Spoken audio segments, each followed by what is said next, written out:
Example number 4 में हम discuss करेंगे कि अगर कंबस्शन एनालिसिस हम अप्लाई करें और कंबस्शन एनालिसिस से हमें मास ऑफ कार्बन डाइऑक्साइड और मास ऑफ वाटर वेपर्स ये पता चल जाए, तो हम किस तरह से फाइंड करेंगे कि उसमें हर एक की परसेंटेज क्या है और फिर अल्टीमेटली एम्पिरिकल फार्मूला क्या है। तो इसमें ना हमें सबसे पहले जो फार्मूला है कार्बन और हाइड्रोजन का वो देखना है कि वो हम किस तरह से आसानी से याद रख सकते हैं। लाइक हम कहते हैं कि अगर हमें फाइंड करनी है क्या बोला, percentage of carbon. Combustion analysis में अगर आपने कार्बन की परसेंटेज पता करनी है तो आप लिखते हो कंबस्शन एनालिसिस में कंपाउंड को बर्न करने से जितनी कार्बन डाइऑक्साइड बनी है तो हम लिखेंगे मास ऑफ कार्बन डाइऑक्साइड, और हम ना इसे डिवाइड करेंगे मास ऑफ ऑर्गेनिक कंपाउंड के साथ, मास ऑफ ऑर्गेनिक कंपाउंड, और हम ना इसे मल्टीप्लाई करेंगे। ये चीज ना बहुत इंपॉर्टेंट, हम इसे मल्टीप्लाई करेंगे percentage of carbon in carbon dioxide.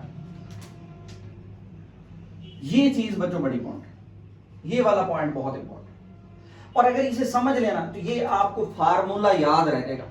कैसे बोला, इसे हम अलहदा से समझ लेते। लाइक मैं कहता हूं कि मुझे ना कार्बन डाइऑक्साइड के अंदर कार्बन की परसेंटेज कैलकुलेट करनी है, तो मैं कार्बन का एटॉमिक मास जो कि हमारे पास 12 और 2 ऑक्सीजन का एटॉमिक मास जो कि कितना बनेगा वाला 30, तो इन 32, तो इनको ऐड करूंगा ना तो ये 44 आ जाएगा।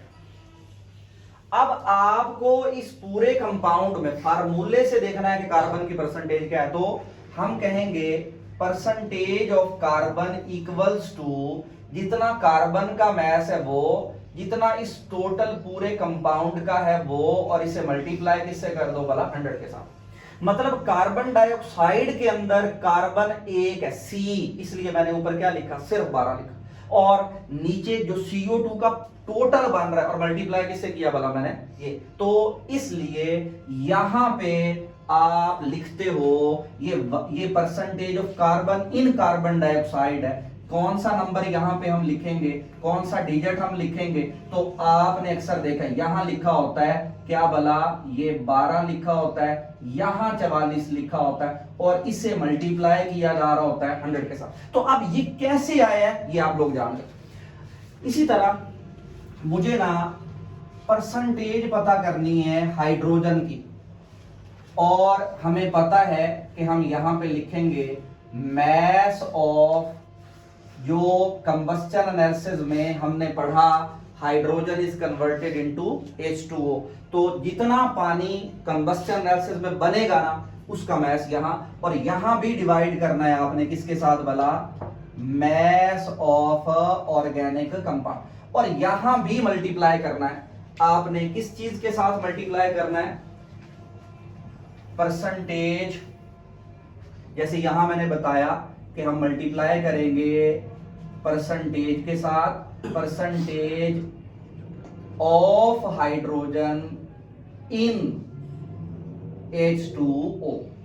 तो हम इसे सॉल्व कर लेते हैं। ये है जी हमारे पास H2O, हाइड्रोजन कितना है भाई, ये हमारे पास हाइड्रोजन, और ऑक्सीजन का कितना है 16, तो हमारे पास टोटल कितना बना 18, ये मोलर मास आ जाता है, यूजुअली हम ये लिखते हैं।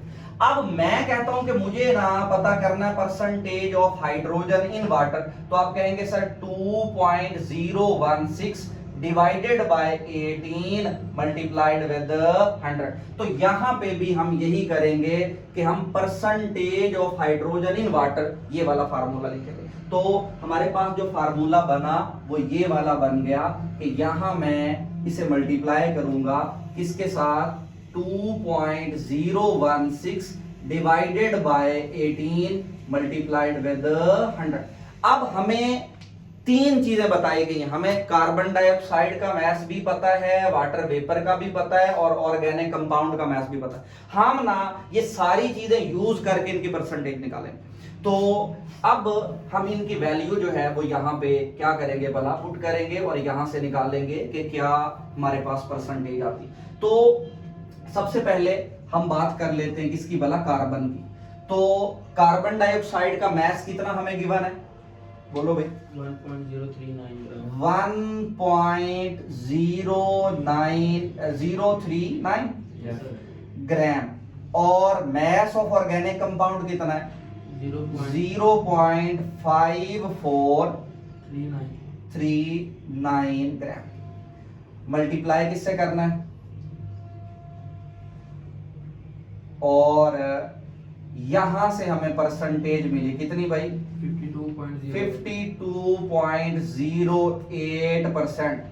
मतलब हमने कार्बन डाइऑक्साइड जो ऑर्गेनिक कंपाउंड को बर्न करने से बनी है उसका मास और ऑर्गेनिक कंपाउंड का मास और बाकी ये फार्मूला जो मैंने सिखाया, इससे ना कार्बन की परसेंटेज आ गई। अब बताएं अगर हम हाइड्रोजन की परसेंटेज निकालना चाहें तो हमें वाटर वेपर पता होने चाहिए कितने बने। हाँ भाई कितने बने हैं हमारे पास, तो यहां पे हमने लिख लिया परसेंटेज ऑफ कार्बन। अब परसेंटेज ऑफ हाइड्रोजन किसके इक्वल है, हमारे पास कितना बना है water vapour, 0.6369 grams divided by compound कितना है 0.5439 ग्राम। इसे किससे मल्टीप्लाई करना है, 2.016 डिवाइडेड बाय 18 मल्टीप्लाइड विद 100। तो यहां ना हमें हाइड्रोजन की परसेंटेज मिल गई, क्या आई परसेंटेज, 13.11। ये आ गई हमारे पास परसेंटेज हाइड्रोजन। अब हाइड्रोजन और कार्बन की परसेंटेज को यूज करके ना मुझे ऑक्सीजन की परसेंटेज चाहिए। हम इसे कहते हैं मेथड ऑफ डिफरेंस। क्या बोला कि ये है जी मेरे पास percentage of oxygen 100 minus percentage of hydrogen plus percentage of carbon. Carbon और हाइड्रोजन की परसेंटेज को ऐड करके ना 100 में से आप उसे निकाल दे, बाकी जो भी बचेगा वो ऑक्सीजन की परसेंटेज होगी। तो अब हमारे पास यहां पे नंबर आ गया जी 100, ये माइनस यहां पे हाइड्रोजन की कितनी है 13.11 और कार्बन की कितनी है 52.08। तो यहां से इसे सॉल्व करने के बाद टोटल जो परसेंटेज ऑक्सीजन की बची हमारे पास वो है 34.77। तो हमने एग्जांपल नंबर 3 में ये सीखा है स्कॉर्बिक एसिड वाली कि अगर हमें परसेंटेज बता दी जाए तो हम इंपीरिकल फार्मूला फाइंड कर सकते हैं। तो अब इसी परसेंटेज से ना हम नंबर ऑफ मोल्स निकालेंगे, एटॉमिक रेशो निकालेंगे और उससे हम इंपीरिकल फार्मूला लाइक ये है जी मेरे पास परसेंटेज, मैंने दोबारा लिख ली, percentage of carbon, percentage of hydrogen, percentage of oxygen. कितनी है कार्बन की 52.08 और हाइड्रोजन की कितनी है ये 13.11 और ऑक्सीजन की कितनी है 34.77। अब मुझे इनकी परसेंटेज के बाद हम कहते हैं इंपीरिकल फार्मूला फाइंड करना ना, तो पहले परसेंटेज कंपोजिशन पता हो जो हम ऐसे निकालते हैं, उसके बाद नंबर ऑफ मोल्स पता हो, तो मैं कहूंगा number of moles of carbon, इसी तरह number of moles of hydrogen, इसी तरह नंबर ऑफ मोल्स किस चीज के ऑक्सीजन के। कैसे निकालते हैं कि जो परसेंटेज आपको गिवन है ना, ये परसेंटेज है कार्बन, ये परसेंटेज है जी आपके पास किसकी हाइड्रोजन की, और ये परसेंटेज है आपके पास ऑक्सीजन की। हाइड्रोजन ऑक्सीजन कार्बन, आपने क्या किया, आपने ना इनके एटॉमिक मैसेज से इनको कर दिया डिवाइड। एटॉमिक मैसेज से डिवाइड करने के बाद आपको क्या मिलेगा, नंबर ऑफ मोल, या हम इन्हें कहते हैं number of gram atoms, number of mole या नंबर ऑफ ग्राम एटम। तो जब मैं कार्बन की परसेंटेज को कार्बन के एटॉमिक मास से डिवाइड करता हूं तो मेरे पास आंसर क्या आता है 4.34 मोल्स। 4.34 मोल्स। उसके बाद हाइड्रोजन 13 मोल। ये 13.005 मोल्स। और अगर मैं ऑक्सीजन की बात करूं ना तो ऑक्सीजन के भी कितने हैं, ऑक्सीजन के कितने आएंगे 2.17।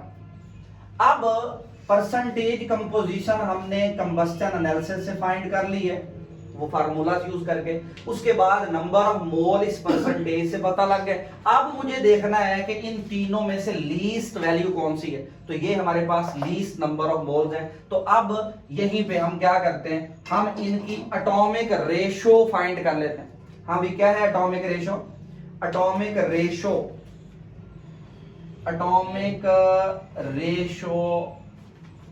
ऑफ कार्बन, इसी तरह एटॉमिक रेशो किस चीज की, हाइड्रोजन की, और एटॉमिक रेशो किस चीज की भला, ऑक्सीजन की। बताएं भाई कैसे करते होते हैं, हम सब के नंबर ऑफ मोल रीराइट कर लेते हैं।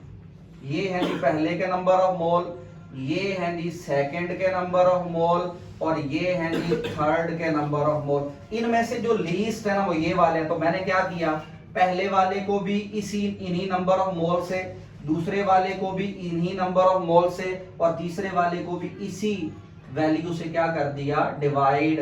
तो मेरे पास ना एटॉमिक रेशो आ गई। क्या है अभी आंसर, यहाँ पे 2, ये यहाँ पे 2, यहाँ पे क्या आएगा, और यहाँ पे 1। तो हमारे पास कार्बन के सामने 2 है, हाइड्रोजन के सामने 6 है, और ऑक्सीजन के सामने 1 है। सो हम कहेंगे इसका जो इंपिरिकल फार्मूला है वो है C2H6O। तो अगर हमें mass of carbon dioxide, mass of organic compound, mass of water जो कंबस्टन एनालिसिस में बनते हैं ये बता दिए जाएं, तो हम पहले ये फार्मूलाज यूज करके तीनों की परसेंटेज निकालेंगे, फिर मोल्स निकालेंगे, फिर एटॉमिक रेशो, और एटॉमिक रेशो से इंपीरिकल फार्मूला।